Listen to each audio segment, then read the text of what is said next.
अस्सलाम वालेकुम, this is Saeed और आप देख रहे हैं मेरा यूट्यूब चैनल। आज हम पाकिस्तान के ड्रामा अखाड़ा के एपिसोड 11 पे बात करेंगे। जैसा कि आपने एपिसोड 11 देखी, जिसमें वो दिखा रहे हैं कि जिस तरह से दिलशेर ने फाइट की है रुस्तम के साथ, हम ये एक्सपेक्ट नहीं कर पा रहे थे कि ये एक नॉकआउट मरला होगा। हमें ये लगा था कि दिलशेर फाइट करेगा रुस्तम को, और अगर रुस्तम जीत भी गया तो बड़ी मुश्किल से जीतेगा। लेकिन उससे पहले जब हमने ये सीन देखा कि उसका कोच दिलशेर को ये बताता है कि भाई मैं उसको देख आया हूं, जो रुस्तम है उसके अंदर सालों की मेहनत है, उसकी जो टेक्निक्स हैं लड़ने की, उसकी जो इंड्योरेंस पावर है वो मैंने जो देखी है, तो मुझे नहीं लगता कि आप 4 दिन की ट्रेनिंग करने के बाद रुस्तम जैसे मार्शल आर्ट और चैंपियन को हरा सकेंगे। तो उसके बाद दिलशेर कहता है आप मुझे डरा रहे हो। उसने कहा नहीं, मैं आपको डरा नहीं रहा, मैं आपको हकीकत बता रहा हूं। अगर आपने उससे लड़ना है तो आप उसकी आंखों में देखें, गुस्सा दिखाएं उसको, लेकिन मुझे नहीं लगता कि आप बहुत आसानी से उसको हरा सकोगे। लेकिन हमारे आइडियाज के मुताबिक जो हमें लगता था कि दिलशेर उसको मारेगा, लड़ेगा, लेकिन बिल्कुल नॉकआउट मरला था और उसने एकदम से उसको हरा दिया। उसने बहुत मारा दिलशेर को। तो उस वक्त दिलशेर गिर जाता है और ऊपर से रुस्तम उसको मारना चाह रहा होता है, लेकिन उस वक्त सितारा दौड़ के आती है और रुस्तम को रोक लेती है और कहती है कि अब बस कर दो, इसको जान से मारना है क्या।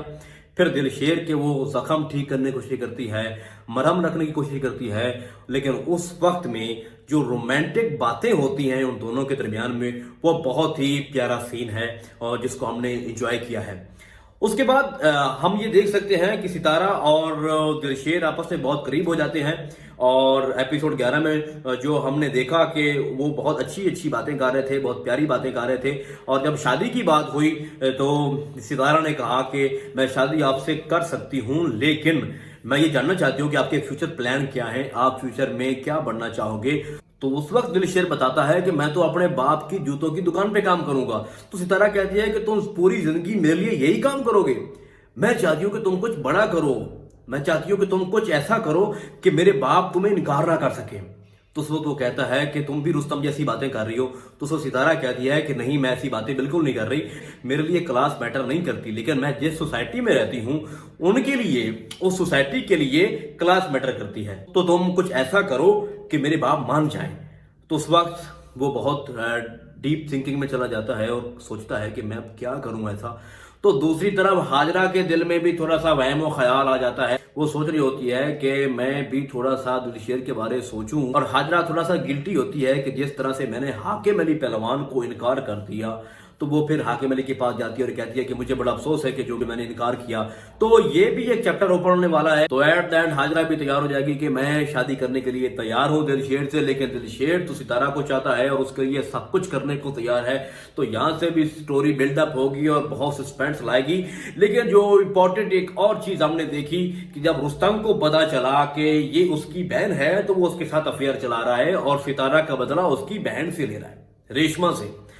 तो ये स्टोरी बहुत ही दिलचस्प होने जा रही है। और जैसे हमने एपिसोड 11 देखी है, हमें उससे लगता है कि ये स्टोरी बहुत लेंथी है और बहुत इंटरटेनमेंट करवाएगी। और मेरे ख्याल में मैं ये पहली बार ऐसा ड्रामा देख रहा हूं जो पाकिस्तान की हिस्ट्री में इस तरह का फाइटिंग ड्रामा है और हर एपिसोड में थोड़ा सा फाइट है, सस्पेंस है। तो मेरे ख्याल में अब जो आगे स्टोरी जा रही है, इसी यूनिवर्सिटी में दिलशेर एडमिशन ले लेगा और फिर वो एक लॉन्ग टर्म के लिए मार्शल आर्ट्स की ट्रेनिंग करेगा और बाकायदा ट्रेनिंग के बाद दिलशेर रुस्तम से फाइट करेगा और उसको हरा देगा। और उससे बड़ा सस्पेंस उस वक्त क्रिएट होगा जब दिलशेर को पता चलेगा कि रुस्तम चौधरी रियासत अली का बेटा है, और जब उसको पता चलेगा कि चौधरी रियासत अली ने दस्तगीर के जरिए मेरे भाई का कत्ल करवाया था। तो जैसे मैंने पहले रिव्यू में बताया था कि ये लड़ाई पर्सनल हो जाएगी और फिर दिलशेर अपने भाई का बदला लेना चाहेगा। और अगर ओवरऑल स्टोरी को देखें तो ये स्टोरी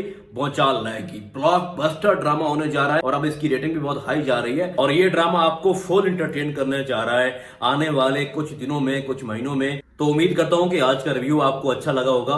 हम फिर मिलेंगे किसी और ड्रामे के नए रिव्यू में, तब तक के लिए अल्लाह हाफिज।